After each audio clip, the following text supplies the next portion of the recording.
राजा विक्रमादित्य एक दिन शिकार के लिए जंगल में गए थे। अचानक उन्होंने कुछ अजीब सी आवाज सुनी। वह आवाज किसी के रोने की थी और वह बहुत ही दर्द भरी लग रही थी। राजा विक्रमादित्य ने अपनी कदमों को धीमा किया और उस आवाज के पीछे बढ़े। वह धीरे धीरे उस आवाज की ओर बढ़े और देखा एक लड़की जमीन पर बैठी थी और जोर जोर से रो रही थी। उसकी आंखों में बहुत गम और दर्द था। राजा उसके पास गए और बोले, तुम कौन हो, क्यों रो रही हो? राजा के सामने जब लड़की का चेहरा आया तो वह एकदम चौंक गए। उसकी सुंदरता ऐसी थी कि जैसे वह स्वर्ग की अप्सरा हो। उसकी त्वचा बर्फ की तरह सफेद, आंखें बड़ी और गहरी और उसके चेहरे पर एक दिव्य आभा थी। राजा विक्रमादित्य उसकी सुंदरता से पूरी तरह से मोहित हो गए। लड़की ने अपनी आंखों से आंसू पोंछते हुए कहा, महाराज मुझे बचाइए, मेरी जिंदगी खतरे में है। राजा ने कहा, तुम घबराओ मत, मुझे बताओ क्या हुआ। लड़की ने कांपते हुए बताया, महाराज एक तांत्रिक मेरे गांव में आया था। उसने मेरी सुंदरता देखी और मुझे अपने पास रखने का प्रस्ताव दिया। जब मैंने मना किया तो उसने मेरे पति को तंत्र विद्या से मार डाला। अब वह मुझे पकड़ने के लिए मुझे ढूंढ रहा है। राजा ने कहा, तुम डर मत, मैं तुम्हारी मदद करूंगा। मुझे बताओ वह तांत्रिक कहाँ है? लड़की ने राजा को एक गुफा की ओर इशारा करते हुए कहा, वह गुफा में है, वहीं वह अपनी ताकत इकट्ठी कर रहा है। राजा विक्रमादित्य और लड़की गुफा तक पहुंचे।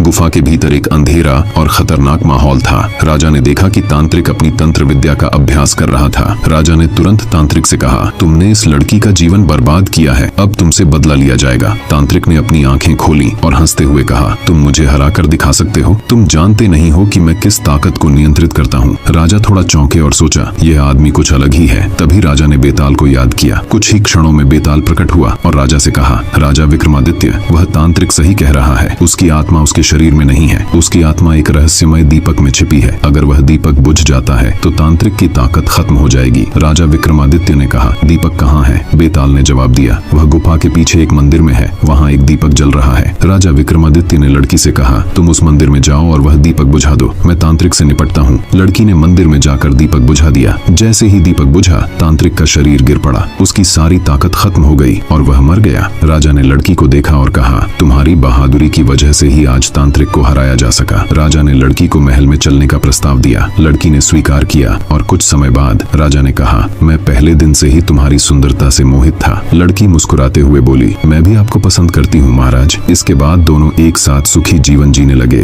विक्रमादित्य एक दिन अपनी यात्रा पर निकले और एक नए राज्य में पहुंचे।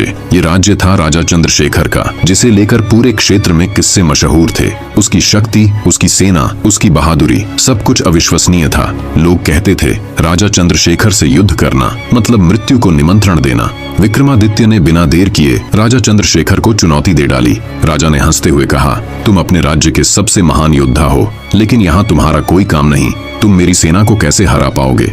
युद्ध की शुरुआत हुई। विक्रमादित्य ने अपनी पूरी शक्ति से आक्रमण किया।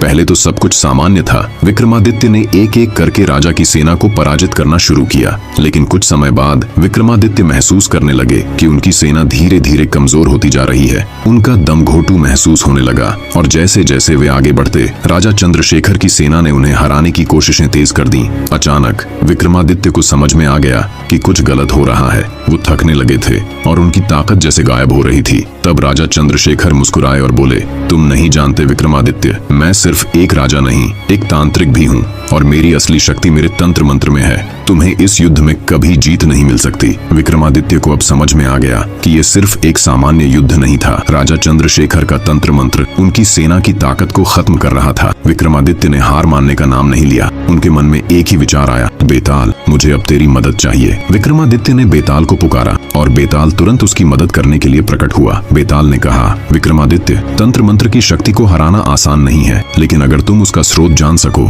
तो उसे परास्त किया जा सकता है। बेताल ने विक्रमादित्य को एक खास मंत्र दिया, जिसके द्वारा वह राजा चंद्रशेखर के तंत्र मंत्र का तोड़ कर सकते थे। विक्रमादित्य ने बेताल का मंत्र उच्चारण किया और देखते ही देखते राजा चंद्रशेखर की तंत्र मंत्र की शक्ति कमजोर होने लगी। उसकी सेना अब विक्रमादित्य के सामने टिक नहीं पाई। राजा चंद्रशेखर को अपनी हार सामने दिखाई दी। उसकी तंत्र मंत्र की शक्ति अब समाप्त हो चुकी थी। उसने हार मानते हुए विक्रमादित्य के सामने समर्पण किया। विक्रमादित्य ने राजा चंद्रशेखर को पराजित कर राज्य को मुक्त किया और साबित कर दिया कि एक सच्चा योद्धा सिर्फ शारीरिक शक्ति से नहीं, बल्कि सही समय पर सही निर्णय लेने से जीतता है। दोस्तों, इस वीडियो को बनाने में हमें बहुत मेहनत करनी पड़ती है। हर एक कहानी और हर एक सीन आपके सामने लाने के लिए हम दिन रात काम करते हैं। अगर आपको हमारा काम अच्छा लगा हो तो हम आपसे एक छोटा सा अनुरोध करना चाहेंगे। कृपया हमारे चैनल को सब्सक्राइब करें। आपका एक सब्सक्रिप्शन हमें बहुत बड़ी प्रेरणा देता है। हम रोज कोशिश करते हैं कि आपके लिए नई नई कहानियाँ, इतिहास और दिलचस्प कंटेंट लेकर आएं, लेकिन यह सब सिर्फ आपके प्यार और सपोर्ट से ही संभव है। आपका सपोर्ट हमारी मेहनत को सफल बनाता है। अगर आपको हमारा यह कंटेंट अच्छा नहीं लगा तो आप हमें बता सकते हैं कि आप किस तरह का कंटेंट देखना चाहते हैं। कृपया कमेंट में बताएं। हम आपके हर एक कमेंट को पढ़ेंगे और आपके सुझावों के मुताबिक वीडियो बनाने की कोशिश करेंगे। अगर आप हमारा सपोर्ट करते हैं तो हम और ज्यादा प्रेरित होंगे